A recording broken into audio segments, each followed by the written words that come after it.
भक्ति काल का प्रकरण 5 आज हम पढ़ने वाले हैं, जिसमें पढ़ेंगे सगुण धारा। सगुण धारा में कृष्ण भक्ति शाखा को हम पढ़ेंगे, क्योंकि जो राम भक्ति शाखा थी उसको हमने पढ़ लिया है। ठीक है, तो चलते हैं अपने भाई क्लास की तरफ। श्री वल्लभाचार्य जी, सबसे पहले नाम किसका आता है यहाँ पर कृष्ण भक्ति शाखा में? तो श्री वल्लभाचार्य जी का आज आता है। पहले कहा जा चुका है कि विक्रम की 15वीं और 16वीं शताब्दी में वैष्णव धर्म का जो आंदोलन देश के एक छोर से दूसरे छोर तक रहा, उसके श्री वल्लभाचार्य जी प्रधान प्रवर्तकों में से थे।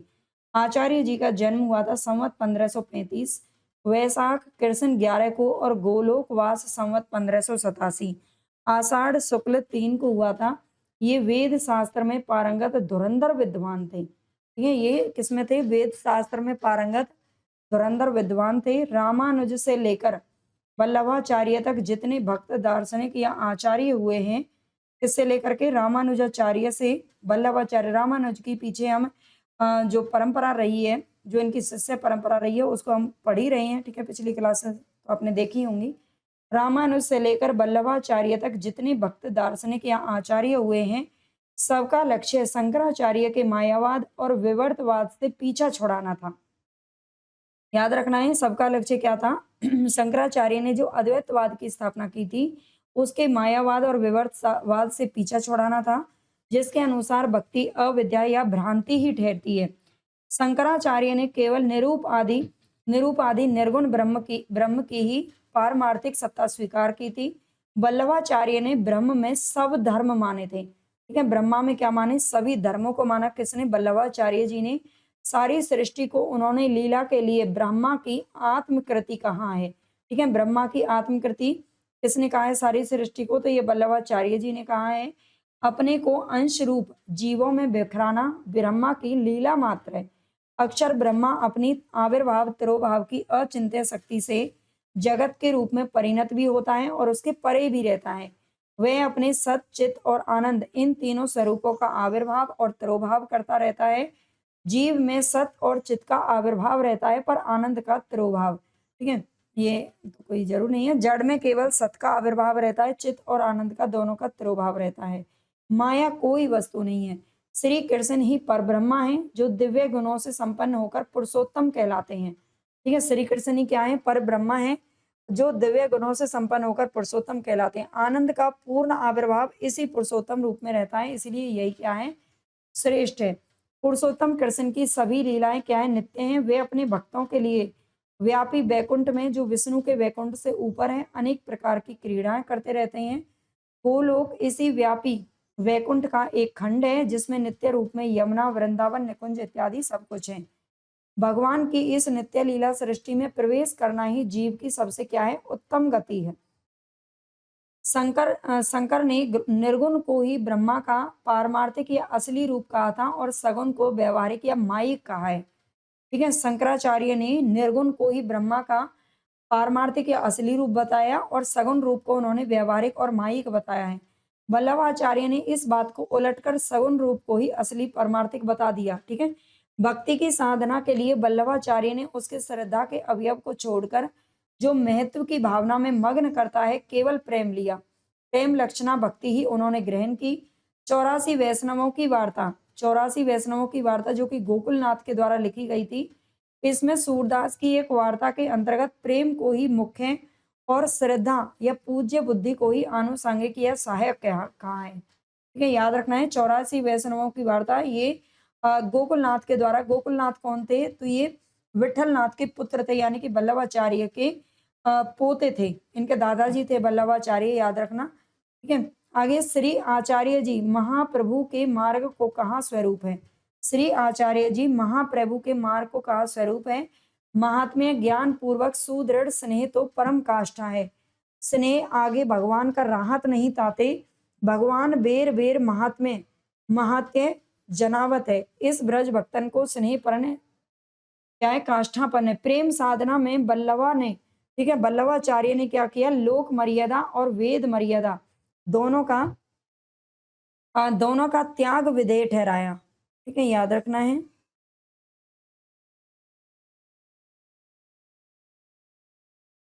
प्रेम साधना में वल्लभाचार्य ने वल्लभाचार्य ने लोक मर्यादा और वेद मर्यादा दोनों का त्याग विरोध ठहराया। इस प्रेम लक्षणा भक्ति की ओर जीव की प्रवृत्ति तभी होती है जब भगवान का अनुग्रह होता है, जिसे पोषण यहाँ पुष्टि कहते हैं। ठीक है, तो पुष्टि मार्ग, इसी से वल्लभाचार्य पूछा जाता है कि पुष्टि मार्ग की स्थापना किसने की थी, तो ये वल्लभाचार्य जी ने की थी, याद रखना है। ठीक है, उन्होंने जीव 3 प्रकार के माने हैं, ये भी पूछे जाते हैं, क्वेश्चन पूछा जाता है यहाँ से। जीव 3 प्रकार के माने हैं, और पुष्टि जीव, मर्यादा जीव और प्रभा जीव। ठीक है, पुष्टि जीव कौन से होते हैं? जो भगवान के अनुग्रह का ही भरोसा रखते हैं और नित्य लीला में प्रवेश पाते हैं। मर्यादा जीव होते हैं जो वेद की विधियों का अनुसरण करते हैं और स्वर्ग आदि लोक को प्राप्त करते हैं। प्रवाह जीव जो संसार के प्रवाह में पड़े सांसारिक सुखों की प्राप्ति में ही लगे रहते हैं। कृष्णाश्रय नामक एक प्रकरण ग्रंथ में वल्लभाचार्य ने अपने समय की अत्यंत विपरीत दशा का वर्णन किया है, याद रखना। कृष्णाश्रय नामक एक प्रकरण ग्रंथ है जिसमें वल्लभाचार्य ने क्या किया है? अपने समय की अत्यंत विपरीत दशा का वर्णन किया है, जिसमें उन्हें वेद मार्ग या मर्यादा मार्ग का अनुसरण अत्यंत कठिन दिखाई पड़ा है। देश में मुसलमानी साम्राज्य अच्छी तरह से दृढ़ हो चुका था। हिंदुओं का एकमात्र स्वतंत्र और प्रभावशाली राज्य दक्षिण का विजयनगर राज्य रह गया था, पर बहमनी सुल्तानों के पड़ोस में रहने के कारण उसके दिन भी गिने हुए दिखाई पड़ते थे। इस्लामी संस्कार धीरे धीरे जमते जा रहे थे। सूफी पीरों के द्वारा सूफी पद्धति की प्रेम लक्षणा भक्ति का प्रचार कार्य धूम से चल रहा था। एक और निर्गुण पंथ के संत लोग वेद शास्त्र की विधियों पर से जनता की आस्था हटाने में जुटे हुए थे। अतः वल्लभाचार्य ने अपने पुष्टि मार्ग का परिवर्तन बहुत कुछ देश काल देख करके किया था। वल्लभाचार्य के मुख्य ग्रंथ आपको याद रखने हैं। पूर्व मीमांसा भाष्य, उत्तर मीमांसा या ब्रह्म सूत्र भाष्य, जो अनुभाष्य के नाम से प्रसिद्ध है। ठीक है, अनुभाष्य नाम से ही ज्यादातर ये पूछ लिया जाता है। इनके शुद्धाद्वैतवाद का प्रतिपादक यही प्रधान दार्शनिक ग्रंथ है। ठीक है, इन्होंने शुद्धाद्वैतवाद का प्रतिपादन किया था, ये भी याद आपको रखना है। श्रीमद् भागवत गीता, श्रीमद् भागवत की सूक्ष्म टीका तथा सुबोधिनी टीका, ये ग्रंथ इनका मिलता है। तत्व दीप निबंध बहुत पूछा जाता है। और इसके अलावा 16 छोटे छोटे प्रकरण ग्रंथ आपने लिखे हैं। इनमें से पूर्व मीमांसा भाष्य का बहुत थोड़ा सा अंश मिलता है। अनुभाष्य को तो आचार्य जी पूरी नहीं कर पाए थे, इसलिए अंत के 1.5 अध्याय उनके पुत्र विठल नाथ जी ने पूरे किए थे। भागवत की सूक्ष्म टीका नहीं मिलती, सुबोधनी का भी कुछ अंश ही मिलता है। प्रकरण ग्रंथों में पुष्टि प्रभा मर्यादा नाम की प्रसिद्ध पुस्तक मूलचंद तुलसी वाला तेली वाला ने संपादित करके प्रकाशित करवाई है। ठीक है, रामानुजाचार्य के समान वल्लभाचार्य ने भी भारत के बहुत से भागों में पर्यटनों और विद्वानों से शास्त्रार्थ करके अपने मत का प्रचार किया था। अंत में अपने उपास्य श्री कृष्ण की जन्मभूमि में जाकर उन्होंने अपनी गद्दी स्थापित की और अपने शिष्य पूरनमल खत्री द्वारा गोवर्धन पर्वत पर श्रीनाथ जी का बड़ा भारी मंदिर निर्माण करवाया। ठीक है, गोवर्धन पर्वत पर, जो कि मथुरा जिले के अंदर है, पूरनमल खत्री के द्वारा इसका निर्माण करवाया था और सेवा का बड़ा भारी मंडान बांधा। वल्लभ संप्रदाय में जो उपासना पद्धति या सेवा पद्धति ग्रहण की गई, उसमें भोग राग और विलास की प्रभुत सामग्री के प्रदर्शन की प्रधानता रही। मंदिरों की प्रशंसा केसर की चक्कियां चले हैं कहकर होने लगी।